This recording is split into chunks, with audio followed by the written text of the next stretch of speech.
teman-teman media, mohon maaf lahir dan batin, selamat Idul Fitri. Ya. Saya laporkan bahwa pada tanggal 15 Mei yang lalu, seperti kita ketahui bersama, Bapak Presiden telah menyatakan tentang new normal tatanan baru ini. Maka semua bidang menyesuaikan dengan ini. Nah, kemudian demikian juga di bidang Kementerian Agama, kami membuat konsep umum adalah secara bertahap kegiatan ibadah di rumah ibadah dibuka kembali dengan tetap mentaati prosedur standar tatanan baru new normal yang telah dinyatakan oleh Bapak Presiden pada tanggal 15 Mei 2020 yang lalu. Manfaatnya apa? Kita tahu bersama. Satu, menjawab kerinduan kita semua, kerinduan umat kepada rumah ibadah. Sudah rindu sekali kita kepada rumah ibadah.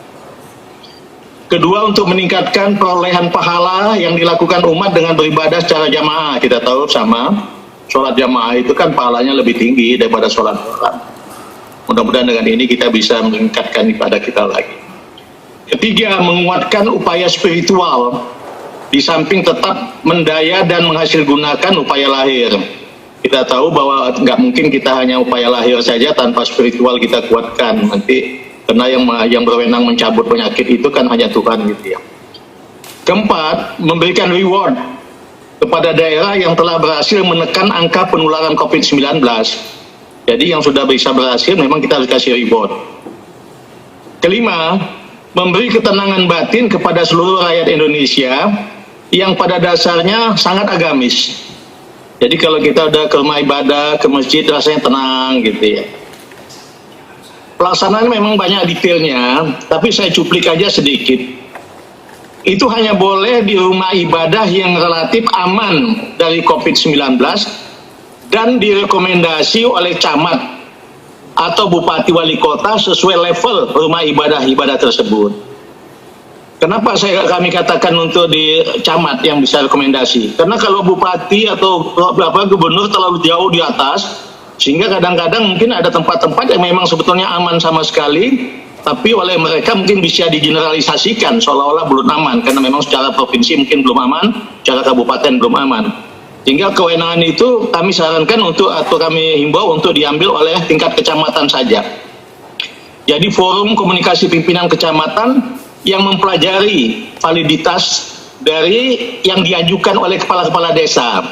Dilihat kalau bisa, kemudian memang betul-betul tiada ancaman COVID-19-nya rendah, penularannya rendah, setelah ditinjau oke, camat mengeluarkan izin dengan sebelumnya konsultasi dulu kepada bupati.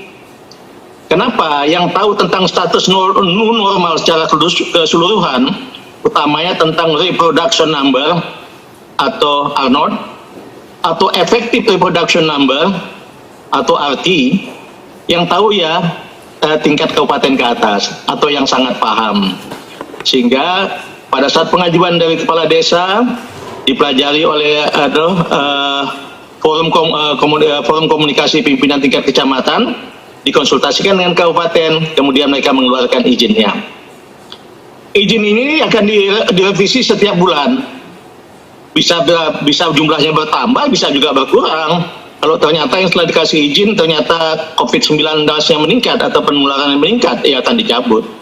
Jadi betul-betul kita buat sangat fair sekali, sangat-sangat fair. Jadi kalau memang tidak memenuhi syarat, ya udah dia tidak dibolehkan. Memenuhi syarat, lihat pada batas-batas tertentu. Kalau memang kemudian berkembang baik, lanjut.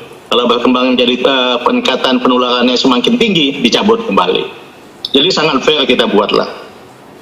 Dan ini berlaku untuk semua agama. Jadi nanti muatan-muatan dari masing-masing agama akan kami diskusikan besok pagi.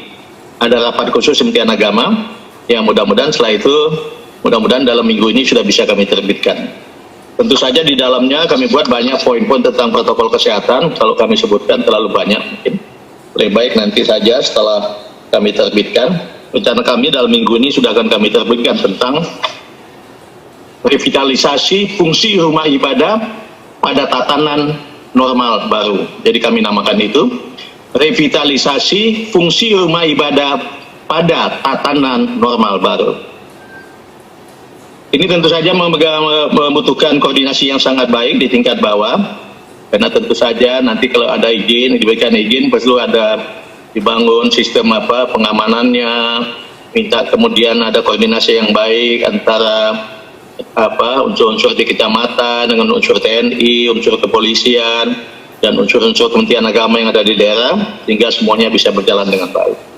Tapi sebagaimana yang selalu saya sampaikan sebelumnya, memang semua kita, termasuk Bapak Presiden, Bapak Wakil Presiden, sepakat kita sudah sangat rindu untuk kembali kepada rumah ibadah kita masing-masing. Dan ingin kita revitalisasi fungsi rumah ibadah dalam tatanan normal baru ini. Itu aja yang dapat saya informasikan. Nanti akan kami terbitkan dalam akhir minggu ini, pasti akan kami terbitkan ini. Insya Allah sudah bisa kita terapkan bersama. Terima kasih.